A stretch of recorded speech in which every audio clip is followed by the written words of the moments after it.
Okay, just want to make sure you guys should be able to hear me.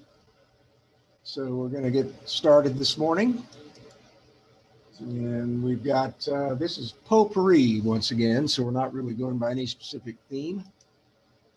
So we are going to start off here looking at, we got about 9 or 10 interesting cases to kind of go through this morning. And we'll do our usual sort of approach.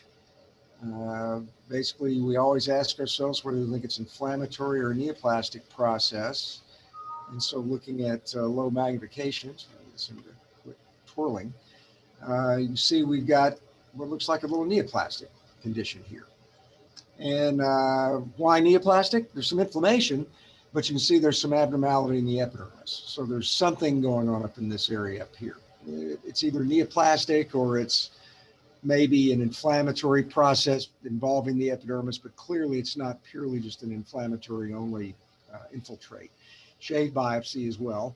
And as you go to a little higher magnification, you see that there's some holes in the epidermis.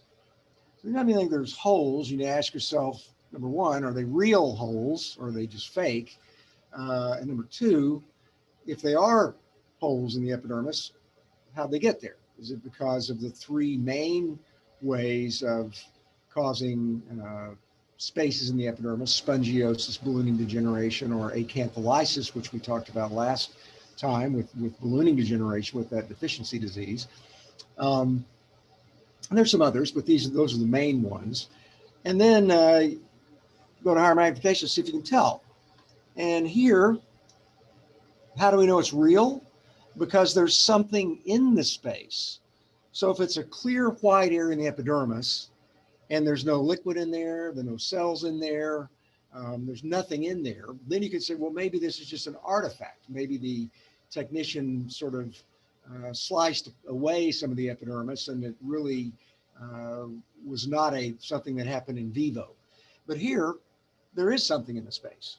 And you've got these cells that are floating freely from one another. And when we see that, we say that basically that means that there's acantholysis. So the cells, we say the acanth, which is the Greek word for spine, and lyse means cut or sever. So you've got those little desmosomal attachments no longer are there. They're not present anymore. So you've got these cells and they start floating freely. They're no longer connected to the epidermis like the desmosome that you can make out right there. They go away, and then the cells, when they lose their desmosomal attachments, they become round and they look like little small BBs floating freely in the epidermis here. So this is acantholysis. Now there's one other thing we look for when we see acantholysis. We ask ourselves, is there any evidence of dyskeratosis? Dyskeratosis means abnormal cornification, basically.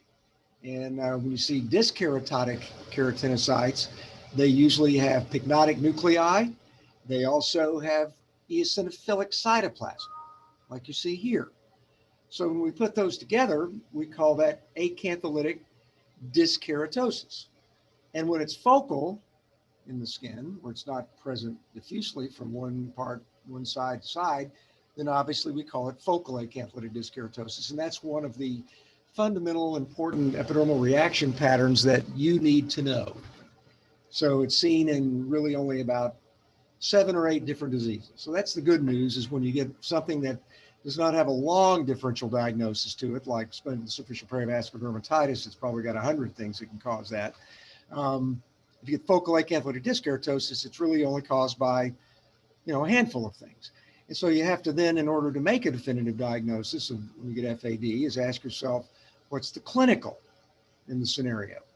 So this is where your clinical pathologic correlation comes in. And on a board examination, they might show you something like this and might say the most likely diagnosis in this condition, in this solitary papule of this 50-year-old gentleman on the back, would be, and A might be Dermatitis disease. Well, you'd say, well, Dermatitis disease shows focal acantholytic dyskeratosis, maybe that's the right answer, but it says solitary lesion. So you can throw Dermatitis disease out the window. It wouldn't happen. It might say Grover's disease. Well, again, right age group, middle-aged man, back, right location, but solitary lesion. Wrong. So it wouldn't be Grover's disease. Epidermal nevus, linear Darius disease. Nope, wouldn't be a solitary lesion. Warty dyskeratoma, might be that, but that generally looks more like a cyst, an invaginated lesion. Here we've got two little foci, and it almost kind of looks like a little verrucous lesion over here. So they probably wouldn't put that on there because somebody might argue that, yeah, this could be a superficial variant of it or whatever. This doesn't look like a classic warty dyskeratoma, but they probably wouldn't put that on there because someone might argue that it might be an answer, but it wouldn't be the best answer. The best answer would be a solitary acantholytic keratosis. And that's one of the situations where you can see focal acantholytic dyskeratosis like this, just in a solitary lesion. And if you see them clinically, they kind of look like this. They often be sent into us as a wart or basal cell carcinoma, something like that. A warty dyskeratoma often sent into us as a cyst, or maybe as a verrucous lesion, something like that, or cutaneous horn. So basically, this is what a solitary acantholytic keratosis looks like. And they kind of look like basal cells clinically, or warts, or maybe irritated seborrheic keratoses from a clinical perspective. So it's more, you may not have ever seen one of these yet if you're, just in your first part of your residency. If you've been around long enough, maybe your third year now, and you probably maybe have encountered one of these, biopsied it, sent it in, think it was a basal cell, and it came back as this entity. So just make sure you know how to recognize acantholytic dyskeratosis. Critical. You need to know how to recognize that pattern because that is seen in these other conditions that we mentioned before. And the board examination is going to fully expect you to know what diseases are associated with focal acantholytic dyskeratosis. Okay, let's move on to this lesion here. And now we've got looks like a bisected, either large punch or maybe an excision. This thing is kind of hard to move like that when you're trying to twist it around, but let's try it again here. This is really kind of, there's got to be a better way, but anyway, here we go. Now we've got a bisected punch or maybe an excision, possibly. Pretty big. Very low power here, and this is probably maybe 6 or 8 millimeters across here at low magnification. So once again, we always ask ourselves, inflammatory, neoplastic. Certainly doesn't look like a typical inflammatory process with lymphocytes in the infiltrate. So if it's a neoplasm or it's a inflammatory process, it's going to have very pale cells, and we think of pale cells and we think of histiocytes. So it's possible it could be an inflammatory process, but it's situated mostly in the dermis. So say, well, maybe it's a neoplasm, maybe a neoplastic process. So then we say, is it benign or malignant? Well, it's a relatively large lesion, but based on what we have here, it seems to be very well circumscribed, seems to be pretty symmetrical. So at low power, we would favor benign. Now, if we go to higher magnification, it's loaded with sheets of atypical cells, we may change our mind. And one other sort of thing that breaks the rules of small, symmetrical, well circumscribed is a metastatic lesion. So you can see metastatic malignant melanoma that can be quite small, quite symmetrical, quite well circumscribed. You think, oh, that looks like a nevus, looks like a benign lesion, especially if you get like a small epidermatopically metastatic melanoma up in an area like this. They break the rule of architecture in that case. So we love architecture. It's great at low power, but sometimes you've always got to be flexible and realize that rules, sometimes don't work in the real world. So let's go to higher magnification and let's see what we're dealing with here. And now we say, are these typical inflammatory cells of any kind that we've seen? Well, not really. These cells have abundant cytoplasm, and yeah, this is a little fuzzy, but it's a little fuzzy because the cells have a granular cytoplasm in them, and it's refractile. And so when they tried to do the scan of the image, which is supposed to take the image at, perfect focus, we don't even have to focus it. You just scan it and it, zooms in and takes it. So it's sort of out of focus because of the granularity of it, and it's got an abnormality that makes it look fuzzy and out of focus. So this is an example of granular cell morphology. And if you look at granular cells, it's another type of reaction pattern. You can get granular cell morphology to in a number of different conditions. You can get it in a granular cell tumor, which this happens to be in this case. You can get granular cell differentiation in fibrous papules, in leiomyomas, in atypical fibroxanthomas, in certain neural neoplasms. So you can get granular cell morphology in a lot of different conditions. And why is that? Well, the granular cells themselves are, in a granular cell tumor, they're thought to be lysosomal breakdown, lysosomes containing breakdown products of Schwann cell, Schwannian material. So it basically, and because of that, if you stain these with S100 protein, they're strongly positive.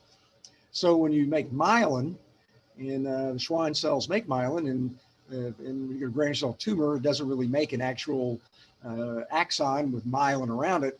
The myelin breakdown process gets engulfed by lysosomes, and they sort of fill up the cytoplasm of these granular cells, and then it gives you this granular cell morphology. So this is a lesion that's in the neural differentiation, and it's a granular cell tumor. So it's a type of lesion with thought to be neural differentiation, and the granules are due to breakdown products of myelin that get basically in those lysosomes inside these cells, which is kind of an interesting pathophysiology of the process. So if you stain these, strongly positive for S100 protein, strongly positive also for PAS, highlighting the breakdown products of the myelin inside the granular cells.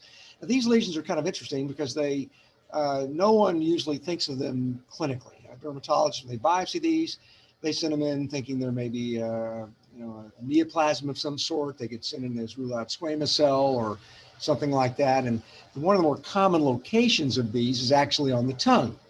And they actually occur on the tongue in patients with dark skin, African-American patients. You can see this is an African-American patient that had this lesion on the tongue.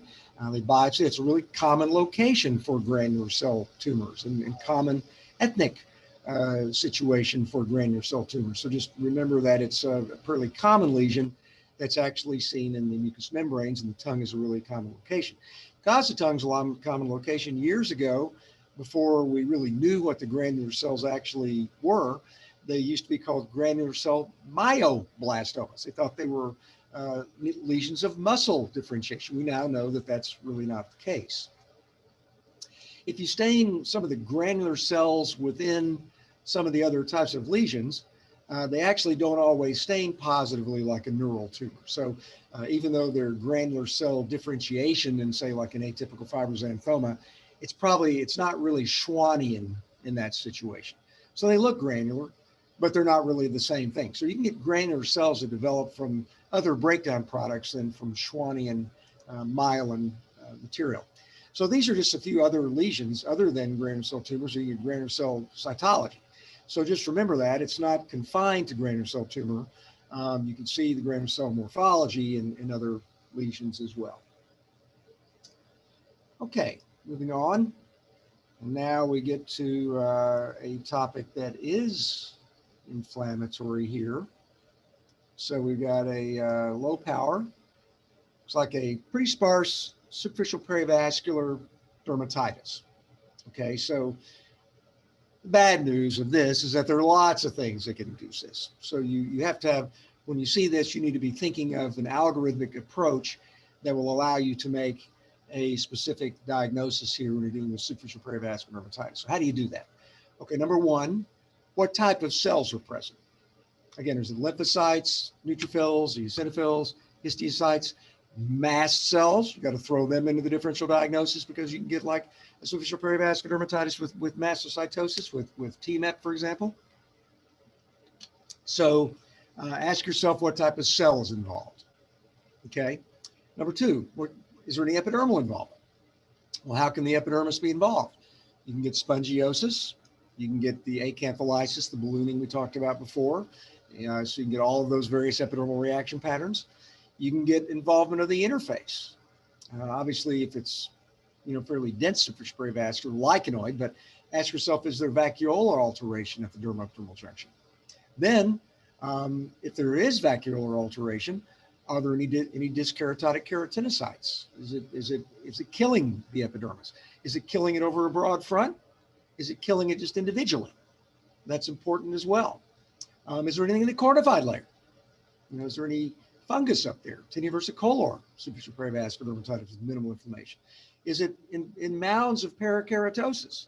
Are the mounds near the ostia of the follicles? Then you're talking about possibly seborrheic dermatitis. Are there little mounds of parakeratosis with some serum and lymphocytes in there? See that with Pityriasis rosea. So again, notice we've got lots of things to look at when dealing with superficial perivascular dermatitis. So you've really got to know how to apply these criteria and how to look at it to make a definitive diagnosis. And the worst thing we like to do is just call it nonspecific spongiatic dermatitis or nonspecific superficial perivascular dermatitis. That's not a diagnosis. So if you get that back from a dermatopathologist, they're really not doing their job. They really need to give you more of a differential diagnosis. And once again, if you use these various features, you can make suggestions. And then you need clinical correlation, obviously. So you need to do your job in correlating with the dermatopathology. But just getting back a nonspecific chronic dermatitis, that's in the 21st century is not allowed. Dermal hypersensitivity reaction. That's not a diagnosis. That's nothing. It means nothing. So you got to give a differential that goes along with it so the clinician can then put it together with your description and you want to give. All right, we had a power outage, as I'm sure you probably figured. So we're going to start back up where I was on this. So we were talking about all the various things you need to look at to diagnose superficial perivascular dermatitis. And in this case, you got a higher magnification, you can see that there is interface dermatitis here. So there's a superficial perivascular dermatitis, mostly lymphocytes here, vacuolar alteration. Okay, vacuolar, and then you've got some individual necrotic keratinocytes sprinkled in here also. So when we see that pattern, lymphocytes, vacuolar alteration, also look in the dermis, maybe there's a little bit of mucin down in here. You should be thinking of connective tissue diseases.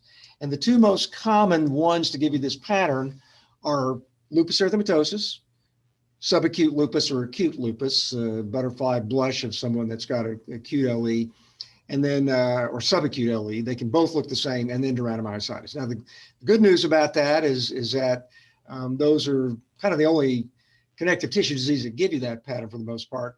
The bad news is you can't tell them apart. So if we see this pattern and you say, tell me if the patient's got dermatomyositis or they got lupus, we can't do that.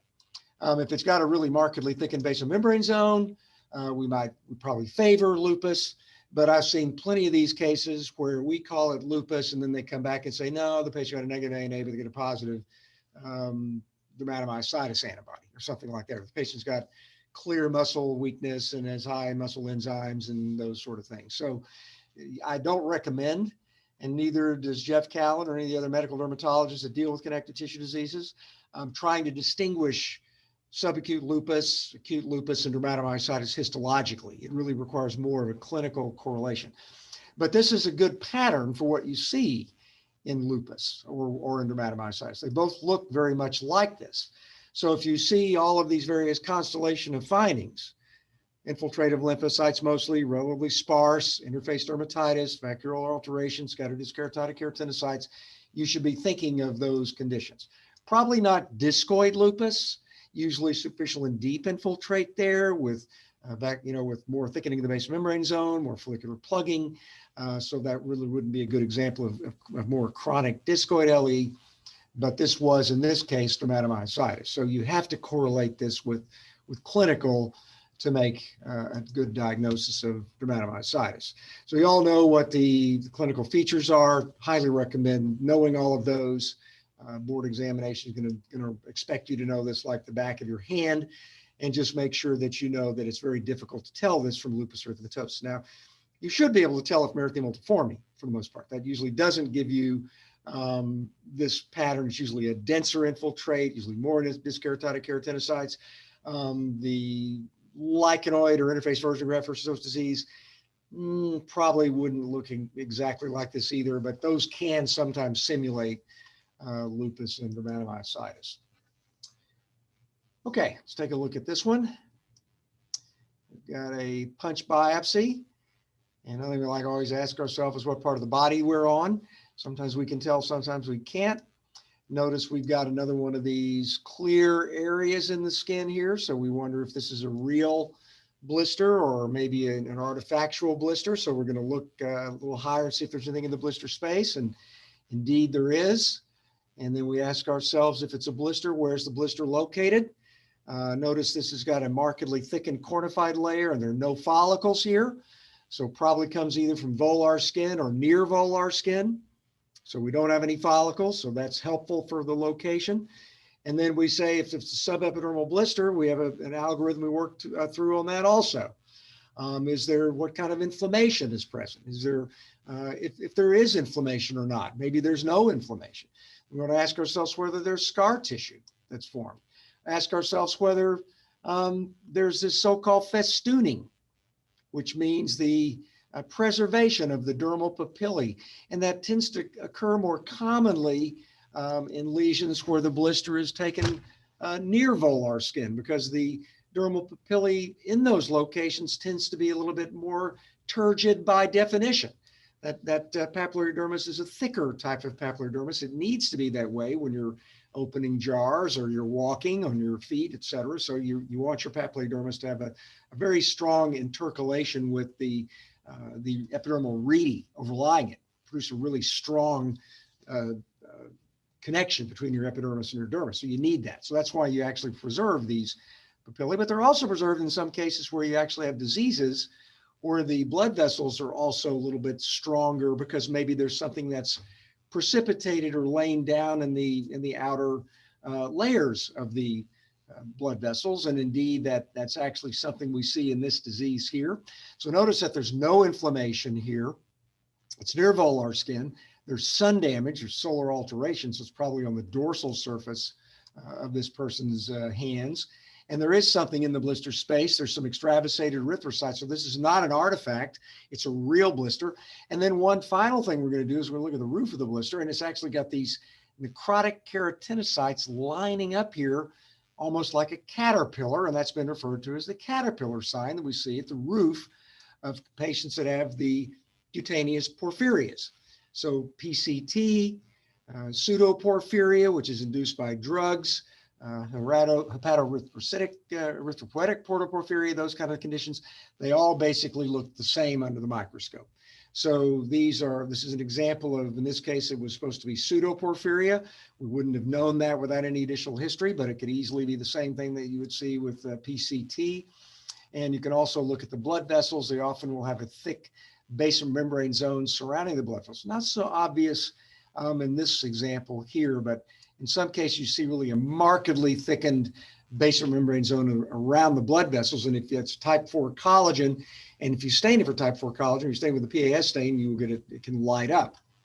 So obviously, if you get PCT, you need to work the patient up, make sure they don't have any underlying diseases, make sure their iron levels are not really elevated. You want to make sure they don't have hepatitis. So you want to make sure that your person that's got PCT, you work them up to make sure that they don't have any underlying diseases.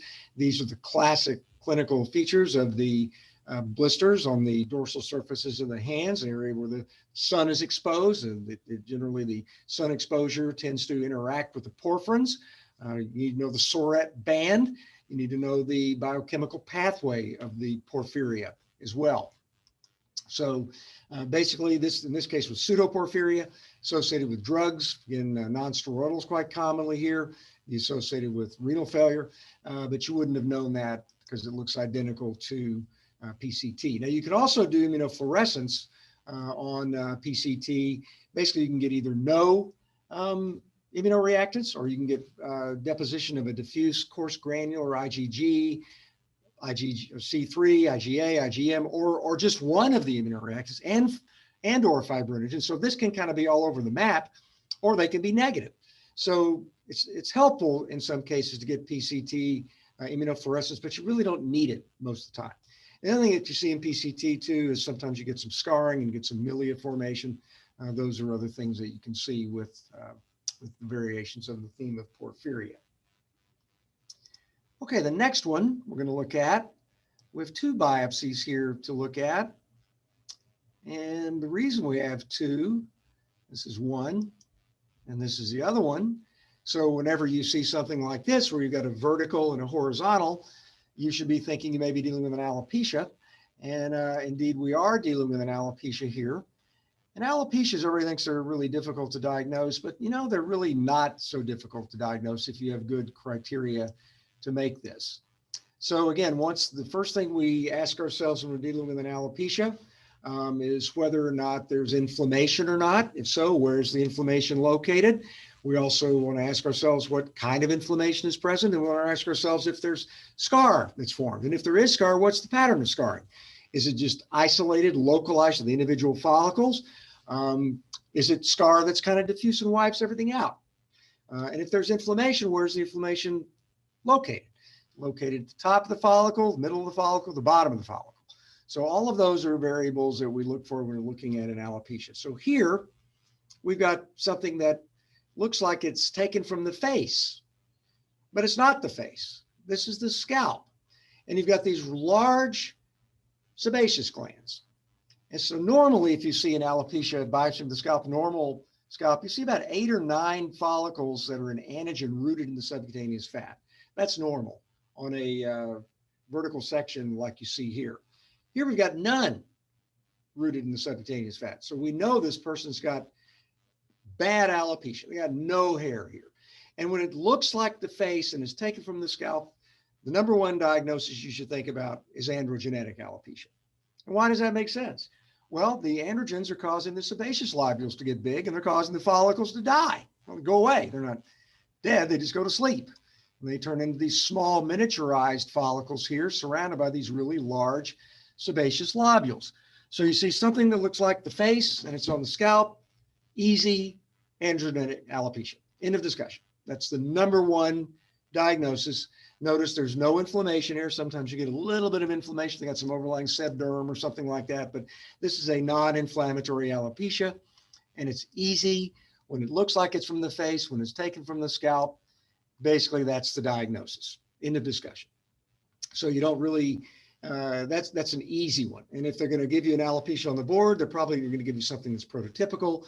They're going to give you something like alopecia areata. That's got the swarm of bees around the inferior portion of the hair bulbs. They're not going to show you a lesion that's all thrown into catagen at the same time with relatively limited inflammation, which you see sometimes in alopecia areata. They're going to show you something that's pretty prototypical. So they're going to show you something like this. It's prototypical, classic of androgenetic alopecia. And here's the horizontal section where you can see it basically looks the same. You've got all these really large sebaceous lobules, relatively small follicles, and it's taken from the scalp. And if you look at the lower part of the horizontal section, you've still got a few residual antigen follicles, but they're small and they're rooted just in the upper part of the subcutaneous fat. So that is a beautiful example of androgenetic alopecia. Now you can see that in either a man or a woman. We see lots of androgenetic alopecia in women also. But the classic pattern obviously in men is the frontal area, and women it's more of a diffuse, more Christmas tree kind of pattern when you see it in women. So a nice, beautiful example of androgenetic alopecia. This was female pattern, but basically looks the same thing when it's male. Now, probably the hardest one to distinguish from androgenetic alopecia is trichotillomania. I was like telogen effluvium, rather, not trichotillomania. There you get decreased numbers of hair follicles rooted in subcutaneous fat, but you don't get the large sebaceous lobules. Now, if you get a case of androgenetic alopecia and telogen effluvium in the same biopsy, that's more challenging because you've got some background androgenetic alopecia, but there what you'll see is more follicles that are actually in a dynamic stage of involution. You might see 1 or 2 catagen follicles in the specimen, or maybe you see more small telogen follicles in addition to just the smaller follicles surrounded by the larger sebaceous lobules. So, but that's a harder one, and you're not going to see that on the board. That's for us to diagnose under the microscope, not for a board examination situation. Okay, we've got a punch biopsy here, and we've got something going on down in the dermis. So we've got a biopsy taken from, we're not sure what part of the body it's on here, but we've got a dense, diffuse process going on in the dermis. Do we know if it's inflammatory, this power? We're not sure. We'll have to see, but certainly there's a lot of inflammatory infiltrate here. There's something going on, even here at low power, that looks a little bit odd. Something doesn't seem like that looks like normal material that we would see in the dermis. So you see something like that, you want to start scratching your head and say, well, is this maybe a funny neoplasm with a lot of inflammation? Maybe it's something that doesn't even belong in the skin. And now as we go to higher magnification, we can see, these are multinucleated histiocytes here. They're actually forming a ring around this material. So now we say, we may be dealing with some kind of, obviously we've got a granulomatous inflammatory reaction. We've got something that doesn't look like it belongs in the skin. Maybe we've got some type of a foreign body reaction in the skin. So when we see something like this, we want to ask ourselves if we can identify what the nature of the foreign material is. So in some cases we can, in other cases we can't. Like we talked about silicone a few weeks ago. We talked about silica being a crystal looking like glass. Well, here we've got something that looks gray and granular and almost even forming little collections that almost look kind of like they're like jello, almost gelatinous in the skin. And whenever you see something that's kind of like bluish gray jello in the skin, that's kind of got these little, it almost looks like it fractured here, like right here. I want you to always think about hyaluronic acid and the hyaluronic acid filler reaction. So again, normally you inject some of these hyaluronic acid fillers and if they don't really get a reaction, they'll just get kind of some induration, the wrinkles go away. If you biopsy those, you may see a little sparse infiltrate, but sometimes patients get these granulomatous reactions to them like this. We get these beautiful collections of histiocytes surrounding the filler, like you see in this setting over here. This is classic for hyaluronic acid. So there are lots of fillers that people get injected with today. They get hydroxyapatite, like with Radiesse, they get methyl methacrylate coated beads containing collagen in the center of those. They get all sorts of things that get injected. Fat, they get silicone injections. So you have to recognize what these fillers look like. And the board examination now is asking about these. So they expect you to look at something like this and say, well, this is hyaluronic acid. This would be one of the fillers. Now, they're not going to ask you for the commercial name of the filler, but they are going to expect you to recognize that something like this could be hyaluronic acid. So when you see blue-gray jello like this, think of hyaluronic acid. And notice where this is injected also. This is down in subcutaneous fat. It's pretty deep. So they didn't inject this in the dermis here. They injected fairly deep into the skin and ended up giving you this reaction. Here's another higher power view. So again, fix this in your brain. Blue-gray jello, hyaluronic acid. If you see bluish gray kind of granular material that almost looks kind of fibrillar on a routine biopsy, that's just your normal mucin in your skin, which is hyaluronic acid. So there's two types of mucin that your body makes. One is made by fibroblasts and histiocytes and maybe mast cells even. That's hyaluronic acid. Sialic acid is made by epithelial mucin. So the mucin that's made by your mucus glands in your nose, for example, in your mouth, your respiratory tract, that's sialic acid. It's a different type of mucin than the mucin that's made here. It's epithelial mucin versus connective tissue mucin. So they used to ask a lot of questions about that. The sialic mucin has got a lower pH. It's more acidic than hyaluronic acid. But this is what happens when people get these hyaluronic acid filler reactions. They get this swollen areas. They get these beads in their skin. And so you can actually inject hyaluronidase into these areas and try to break it down, which is one of the ways to treat these now that we didn't have in the old days, but it's something you can do if your person develops a reaction to this. Okay, let's look at this. Tell me if you recognize anything that looks similar to what we've already seen here. Okay, so think about it in your mind. We've got a punch biopsy, and we've got a superficial perivascular infiltrate consisting mostly of lymphocytes again. So we've got the same pattern that we've seen before, superficial perivascular dermatitis. It's got mostly lymphocytes. So we don't have to spend a lot of time belaboring how we're going to work through this, right? We've already done it. So we basically will look again to see if there's any interface change. And yes, there is. There are individual necrotic keratinocytes again. We've got the lymphocytic infiltrate. And if we look down to the dermis, let's see if we have any mucin. And we've got a lot of sun damage, solar alteration here. Maybe there's a little bit of mucin. And I would also caution you about the need to use mucin stains to identify mucin on a biopsy. You don't need it, really. You can tell by looking at it with H&E.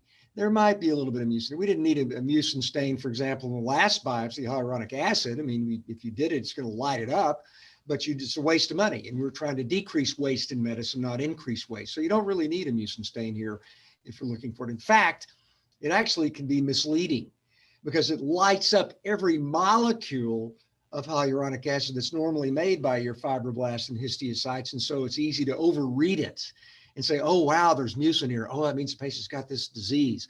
And I strongly recommend against doing that because the mucin stain it's too sensitive. It picks up every bit of mucin. So you want to really appreciate an increased amount of mucin on H&E, then it's significant. If you can't see it on H&E and you need a mucin stain to do it, it probably doesn't mean anything. It's probably not really meaningful. But here we've got a pattern of a lymphocytic infiltrate with vacuolar alteration, dyskeratotic keratinocytes, a lot of sun damage. So it's probably a sun-related process more than a mucin-related process. So once again, we think about the connective tissue diseases, and this time it happens to be subacute cutaneous lupus erythematosus. But notice how similar it looks like to dermatomyositis before. There's no thickened basal membrane zone here. It looks the same. So we're not going to try to tell you which disease we're dealing with by looking at the biopsy. And if you are involved in a case like this, and you're dealing with maybe an internist, maybe a rheumatologist, and they say, well, is it lupus? Is it dermatomyositis? We're going to expect you to tell us that based on the biopsy. You can tell them that they can take a hike because you can't tell. It requires correlation with serology, and clinical is a better way to do it. So tell them you just don't know enough dermatology or medicine because you don't understand that you can't tell them apart on the biopsy. Requires clinical correlation. And so you look at this patient and they look a lot different than the patient that we saw before. Hopefully the picture will come up in a minute. But these patients that have subacute cutaneous lupus erythematosus, they get annular lesions, they get psoriasiform lesions, they get photo-distributed lesions. You don't have to get that in dermatomyositis. So they look different and they've got different serology. So again, they've got, Rho and La and things like that you don't get with dermatomyositis. So you want to look to see what the serology, what the clinical features look like. So here's a subacute cutaneous lupus erythematosus patient. The last one was a dermatomyositis patient, but the biopsies look the same. So just remember that you need clinical correlation when you're dealing with these connective tissue diseases to make definitive diagnosis. And again, you don't need dermal mucin. If you have it, it's great, but you don't need it. It's not an essential item. Okay, this is a good diagnosis because it's challenging and it's difficult, and it's one that you don't counter that much in dermatology. But we've got a punch biopsy, inflammatory or neoplastic process. Not 100% sure here, but we see there are cells here that are present here now, not only around blood vessels, but also perivascular and interstitial. And so the reason that we say maybe it might be neoplastic is because it's got an interstitial mostly pattern, and there are certain inflammatory diseases that can give you interstitial mostly pattern, and there are also neoplasms that can give you interstitial mostly pattern. So you need to know which of those they can be. So here the pattern is interstitial mostly process. We ask ourselves, well, what's causing the interstitial mostly pattern? And as we go down to higher magnification, we can see that it's got lymphocytes here, and it's also got these histiocytes here, histiocytes and histiocyte-like cells. And notice that they're almost like someone threw like a bunch of deck of cards throughout the skin. They're kind of going both north, south, and east and west. They're kind of splayed here diffusely in the dermis, interstitial mostly. And you see that pattern where it's really splayed like that. There's one disease I want you to kind of remember that gives you this pattern very commonly, and that is Scleromyxedema, papular mucinosis, lichen myxedematosus. That's kind of a spectrum of different diseases that give you different clinical patterns. but they're all in this spectrum of so-called scleromyxedema. Sclero, skin is hard.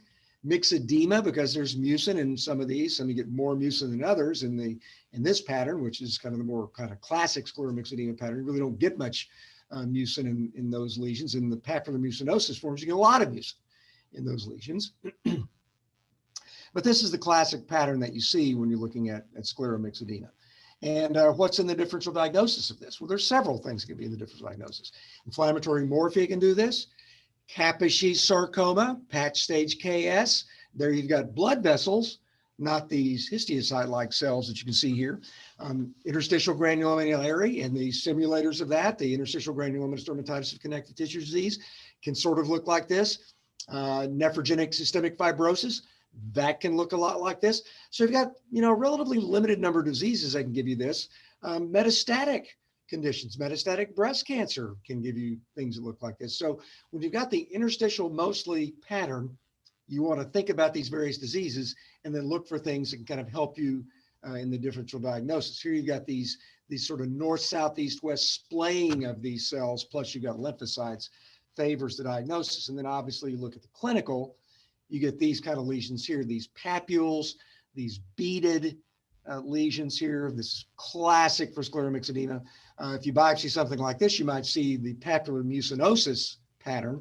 And then they get the leonine facies quite common. The skin gets really, really infiltrated with these cells in scleromyxedema. And as you know, these are associated with underlying paraproteinemia. So if you ever get back the diagnosis of this, you're obligated to work your patient up to make sure they don't have a paraproteinemia.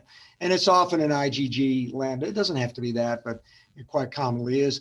Disease gets treated with things like melphalan, things of that nature. These often require chemotherapeutic agents.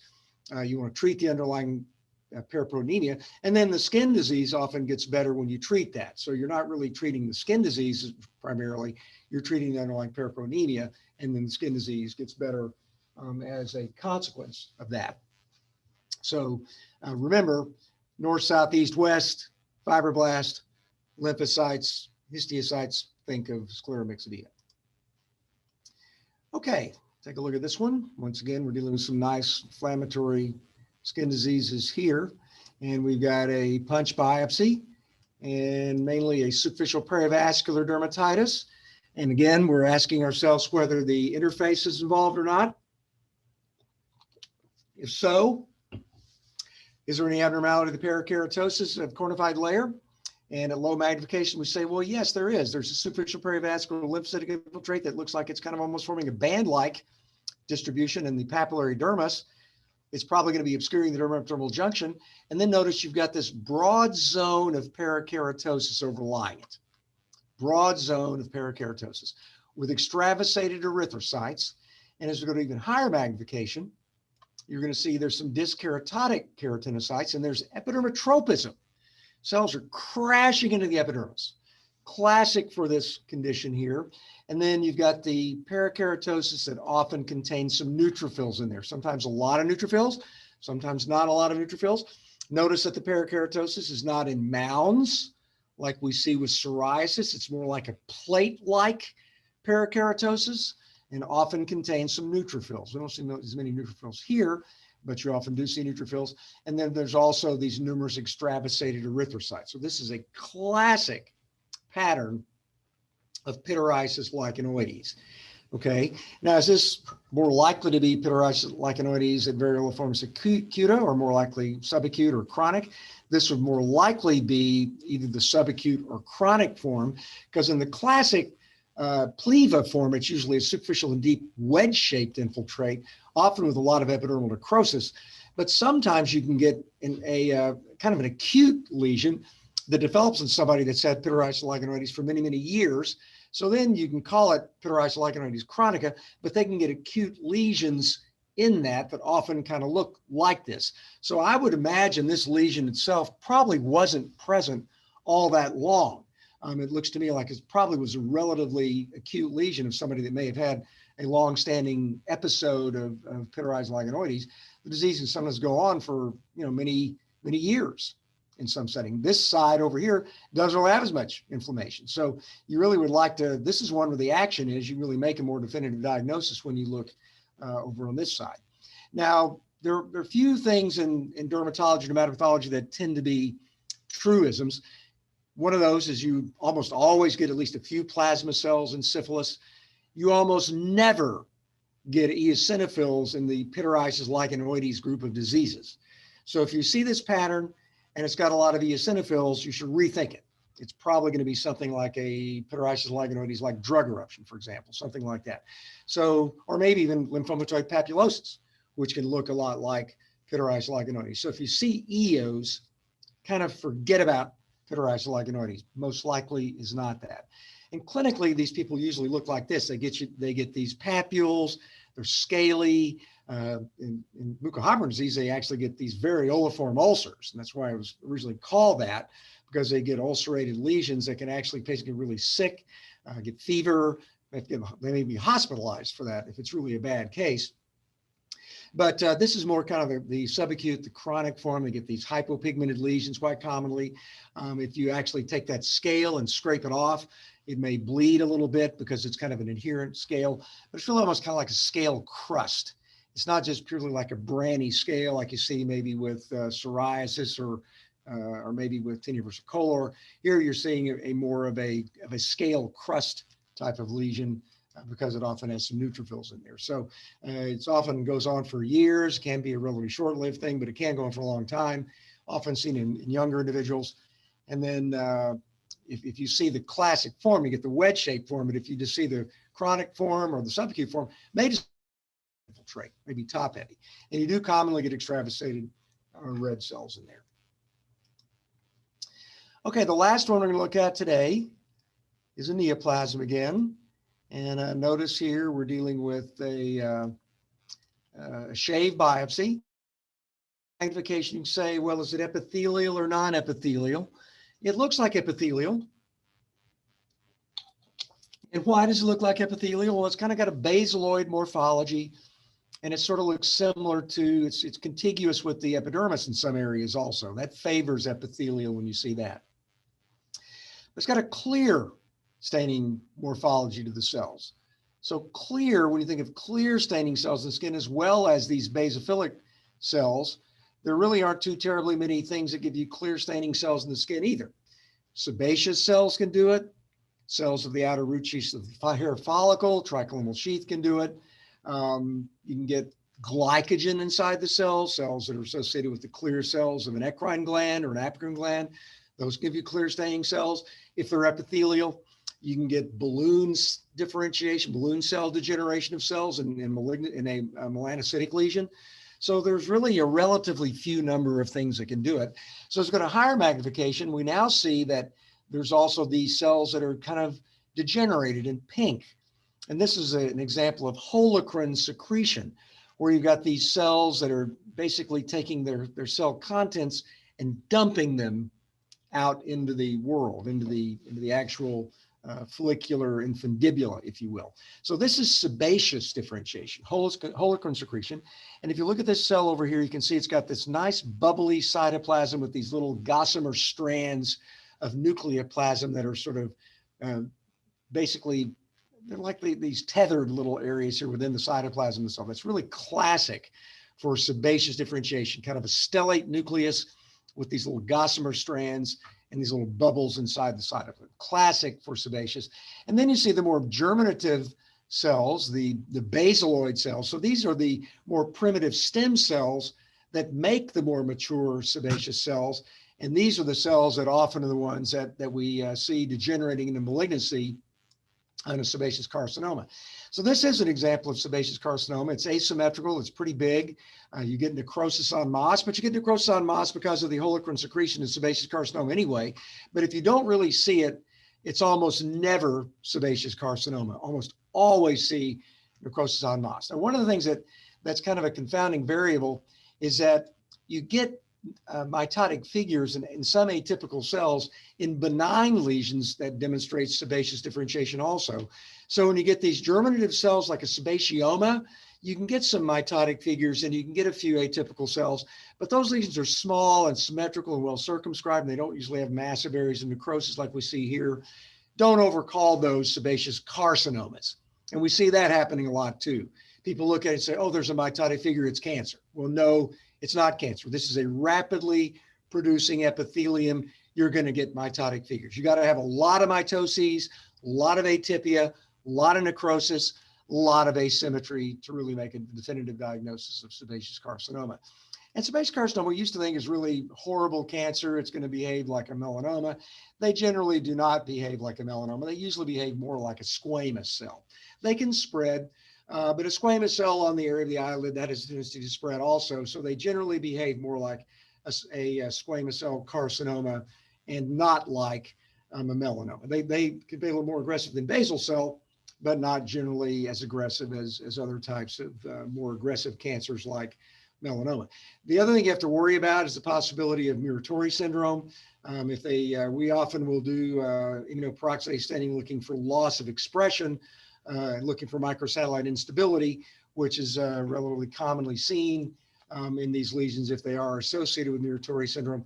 They can be associated with Muratori even if they don't have these. So even if they don't have the microsatellite instability, probably not a bad idea to make sure somebody doesn't have evidence of an underlying malignancy if they get one of these. And obviously you want to make sure that they're not developing a spread from the primary site if they get this.